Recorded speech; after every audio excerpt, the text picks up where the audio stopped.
तो ये है टाटा पंच का अकम्प्लिश्ड वेरिएंट। आज एक फीचर के बारे में आप सबको इन्फॉर्मेशन बताऊंगा। टाटा पंच में ऑब्वियसली बहुत सारे वेरिएंट आते हैं, उसमें भी बहुत सारे हम कह सकते हैं कि पेट्रोल वेरिएंट्स बहुत ज़्यादा हैं, इलेक्ट्रिक वेरिएंट भी आया है, सीएनजी वेरिएंट भी है। टाटा पंच जो है वो डीजल में नहीं है। तो कौन सा वेरिएंट आपके लिए बेहतर है?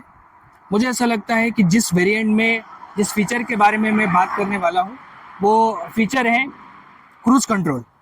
तो टाटा पंच के कुछ ऐसे वेरिएंट है जिसमें क्रूज कंट्रोल ये फंक्शन दिया गया है, ये फीचर दिया गया है। आपका जो स्टीयरिंग होता है, स्टीयरिंग के राइट साइड में क्रूज कंट्रोल का फंक्शन या फीचर दिया हुआ है। इसका बेनिफिट क्या है मैं आपको बताऊंगा।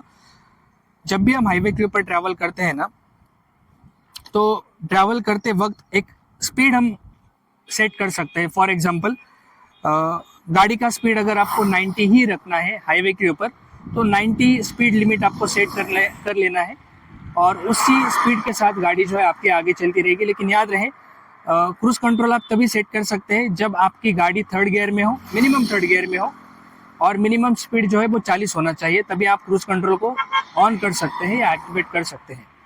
तो इसका बेनिफिट क्या है?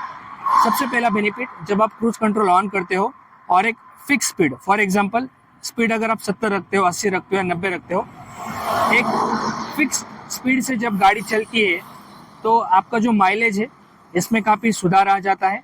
दूसरी बात, जो ड्राइवर होता है, ड्राइवर को जो एक्सेलरेटर होता है उसके ऊपर पैर रखने की बिल्कुल भी ज़रूरत नहीं होती है। इससे ड्राइवर के पैरों को आराम भी मिल जाता है।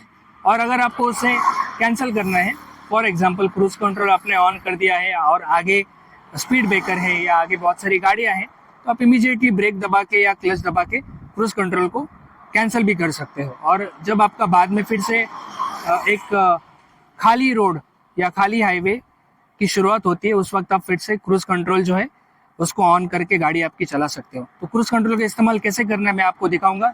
चलिए आइए। तो क्रूज का ऑप्शन कहाँ पे मैं आपको दिखाऊंगा। ये हमने गाड़ी ओपन की।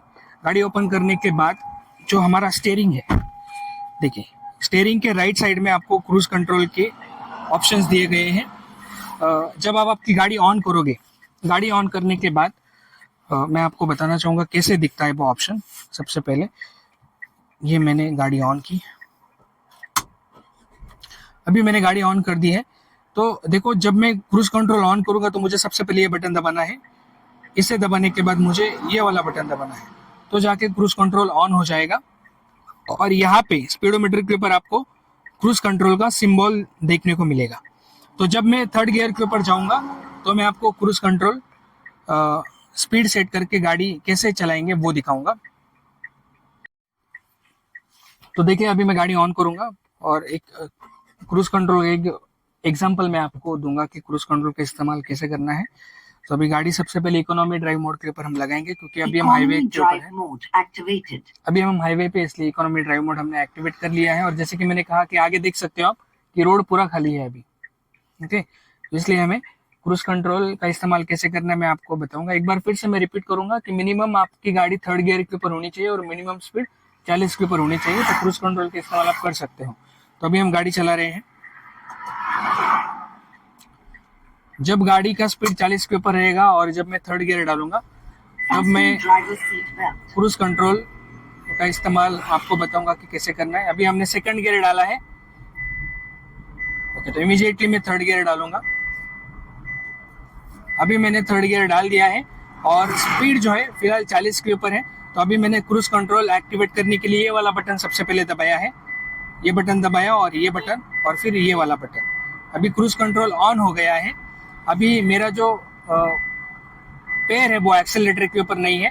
अगर मुझे गाड़ी का स्पीड बढ़ाना है तो मैं केवल ये वाला जो बटन है ना, ये दबाऊंगा। इससे क्या होगा कि स्पीड ऑटोमेटिकली बढ़ेगा। स्पीड अगर कम करना है मुझे तो भी मैं स्पीड कम कर पाऊंगा। मुझे केवल ये वाला बटन दबाना है, ओके। तो अभी मैं स्पीड कम करूंगा। स्पीड अभी देखिए ऑटोमेटिकली कम हो रहा है, देख सकते हो आप स्पीडोमीटर के ऊपर, ओके। तो अभी स्पीड जो है कम हो गया है, अभी 50 के ऊपर है। अभी इस तरह जो है आप क्रूज कंट्रोल का इस्तेमाल हाईवे के ऊपर कर सकते हो। स्पीड 40 है, तो अभी मैंने क्रूज कंट्रोल ऑन कर दिया है। ओके, क्रूज कंट्रोल मैंने अभी ऑन कर दिया है। ओके, तो अभी देखिए स्पीड जो है 40 के ऊपर है, उसी 50 है स्पीड, इसी स्पीड के ऊपर गाड़ी चलती रहेगी। आप देख सकते हो मेरा पैर जो है वो एक्सेलरेटर के ऊपर बिल्कुल भी नहीं है, बिल्कुल भी नहीं है। ओके, तो अभी इसी स्पीड के ऊपर गाड़ी चलती रहेगी। मुझे इसे बंद करना होगा क्योंकि आगे टोल आ रहा है, आगे टोल पॉइंट है। तो अभी मैं ब्रेक दबाऊंगा और उसे कैंसिल करूंगा। अभी मैंने ब्रेक दबाया और फिर मैंने क्लच दबाया, तो ये अपने आप कैंसिल हो गया है। हमें 3 बटन प्रेस करने होते हैं क्रूज कंट्रोल ऑन करने के लिए। सबसे पहला बटन है ये, फिर ये और फिर ये ऑन का बटन। अभी क्रूज कंट्रोल ऑन हो गया है, स्पीड अभी 50 का ही रहेगा देखिए। और जब क्रूज कंट्रोल ऑन होता है ना, तो यहाँ पे सिंबल भी आता है आपको देखिए, क्रूज कंट्रोल का ग्रीन कलर में जो स्पीडोमीटर है, स्पीडोमीटर के ऊपर सिंबल भी आप देख सकते हो। अभी आगे से गाड़ी आ रही थी, इसकी वजह से ब्रेक दबाना पड़ा और ब्रेक दबाने की वजह से फिर से क्रूज कंट्रोल चला गया। तो टाटा पंच के क्रूज कंट्रोल फंक्शन के बारे में मैंने आपको इन्फॉर्मेशन बताई है। टाटा पंच के और भी जो फीचर्स है उसके बारे में अगर आपको जानकारी चाहिए तो मेरे चैनल को ओपन कीजिए और प्लेलिस्ट में जाके टाटा पंच का एक स्पेशल प्लेलिस्ट है, वहाँ पे आप सारे फीचर्स के बारे में इंफॉर्मेशन चेक कर सकते हो। Thank you very much.